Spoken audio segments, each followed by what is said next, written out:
Hi students, இன்னைக்கு நாம Reddy and Murthy book corporate accounting issue of shares exercise number 5 தான் பார்க்க போகிறோம்.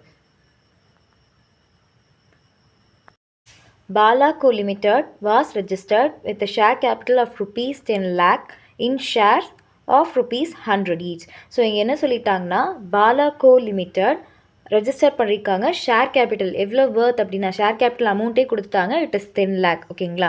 ஸோ அப்போ ஒரு ஷேரோட வேல்யூ 100 rupees ஈச்னு கொடுத்தாங்க. ஸோ இங்கே total amount they have given.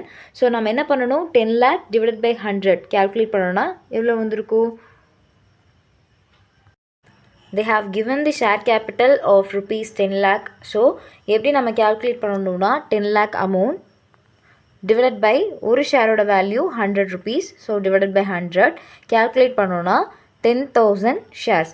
So அப்போ அந்த கம்பெனி 10,000 ஷேர்ஸ் இஷ்யூ பண்ணியிருக்காங்க அப்படிங்கிறத meaning. So next the company acquired the business of mister Sundar and sons for 2 lakh.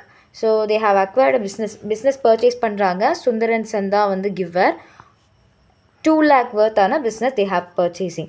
The payment was structured as 1,50,000 in fully paid shares, 1,500 shares, and the balance in cash of rupees 50,000. இதில் company என்ன பண்ணியிருக்காங்க, business purchase பண்ணியிருக்காங்க. அதுக்கு 2 lakh they need to pay. So அதான் அதுக்கு பதிலாக என்ன பண்ணுறாங்க அப்படின்னா they are issuing a share 1,500 shares issue பண்ணுறாங்க. ஒரு ஷேரோட வேல்யூ 100. ஸோ நம்ம கேல்குலேட் பண்ணோன்னா 1,50,000 வந்து பெய்ட் அப் ஷேர்ஸாக, அதாவது ஃபுல்லி வந்து பேமெண்ட் பண்ணியாச்சு அப்படிங்கிறத இங்கே மென்ஷன் பண்ணியிருக்காங்க. ஓகேங்களா? ஸோ அப்போ 1,500 ஷேர்ஸ் 100 rupees ஈச்னு 1,50,000 ஷேர்ஸ் ஆகும். அண்ட் தென் வேர்த்தான ஷேரையும் அண்ட் பேலன்ஸ் அமௌண்ட் 50,000 வந்து கேஷ் ஆகும் அவங்க கையில் கொடுக்குறாங்க. யாருக்கு? சுந்தர் அண்ட் சன்ஸ்க்கு. ஓகேங்களா?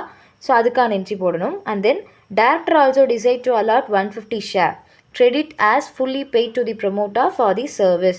ஸோ இங்கே கம்பெனியோட ப்ரொமோட்டர்னு இருக்கார் இல்லையா, அவருக்கு வந்து 150 ஷேர், ஒரு ஷேரோட வேல்யூ 100ன்னு கேல்குலேட் பண்ணோன்னா 150 into 100. ஸோ worth of 15,000 என்ன பண்ணுறாங்கன்னா ப்ரொமோட்டருக்கு அவரோட சர்வீஸ்க்காக they are providing issuing shares. ஓகேங்களா? இப்போ என்ட்ரிக்குள்ளே போனால் ஃபர்ஸ்ட் என்ட்ரி பிஸ்னஸ் அக்வயர் பண்ணியிருக்காங்க இல்லையா, அதாவது வாங்கியிருக்காங்களா, அதுக்கான entry. So what comes in அப்படிங்கும்போது business or asset comes in from giver. யார்கிட்ட இருந்து பிஸ்னஸ் பர்ச்சேஸ் பண்ணியிருக்காங்க? Sundar and sons. Who is the giver? Sundar and sons. So அதனால் கிவரை கிரெடிட் சைடில் போடணும். வாட் கம்ஸ் இன் அப்படிங்கும்போது பிஸ்னஸ், அதனால அதை டெபிட் சைடில் மென்ஷன் பண்ணியிருப்போம். எவ்வளோ amount? 2 lakh. So 2 lakh debit and credit சைடில் மென்ஷன் பண்ணுறோம். அடுத்தது payment was structured as 1,50,000 in fully paid up share and the balance in cash. So அப்போ 2 என்ட்ரி போடணும். அதாவது அவங்க ஷேர் இஷ்யூ பண்ணியிருக்காங்க அப்படின்னு ஒரு என்ட்ரி, அண்ட் தென் கேஷ் வந்து இஷ்யூ பண்ணியிருக்காங்க, அதாவது ரிசீவ் பண்ணியிருக்காங்க அப்படின்னு ஒரு என்ட்ரி. ஓகேங்களா? ரெண்டுமே கம்பைன்ட் ஆகி ஒன்றில் போடுவோம். ஸோ இங்கே யார் ரிசீவ் பண்ணுறா ரெண்டுத்தையும்?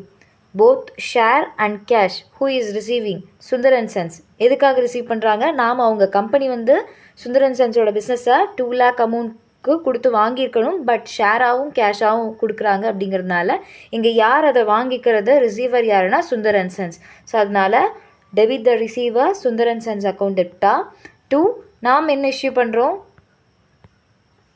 ஷேர் கேபிட்டல் 1,500 ஷேர் இன்டூ ஒரு ஷேரோட வேல்யூ 100ன்னு கேல்குலேட் பண்ணோன்னா 1,50,000 we have issued a share capital. So அதனால் 2 ஷேர் கேபிட்டல் அக்கௌண்ட்னு மென்ஷன் பண்ணுறோம். அடுத்தது பேங்க், அதாவது இங்கே கேஷாக வந்து 50,000 we have given to the Sundar and sons account.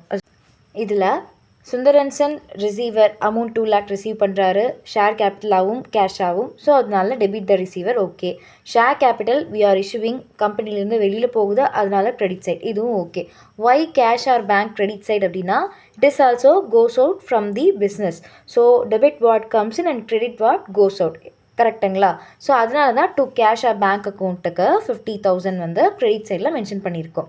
Next entry என்னென்னா the director also decide to allot 150 shares worth 15,000. So 150 into 100 ப்ரொமோட்டருக்கு issue பண்ணணும்னு டிசைட் பண்ணிட்டாங்க. குட்வில் அக்கௌண்ட் டெப்டா 2 ஷேர் கேபிட்டல் அக்கௌண்ட். வை குட்வில்னா இங்கே நம்ம எந்த கேஷ் ட்ரான்சாக்ஷனும் பண்ணல, அவரோட சர்வீஸ்க்காக தான் நம்ம என்ன பண்ணியிருக்கோம்னா we have issued a share. ஓகேங்களா? ஸோ அதனால குட்வில் அப்படிங்கிற நேமை இன்கார்பரேட் பண்ணுறோம். குட்வில் அக்கௌண்ட் டெப்டா 2 share capital account 150 share rupees 100 each calculate பண்ணோன்னா 15,000. ஓகேங்களா? இந்த சம் புரிஞ்சா? நெக்ஸ்ட் கிளாஸில் ப்ரோரேட் அலாட்மெண்ட் பற்றி பார்க்கலாம். தேங்க்யூ.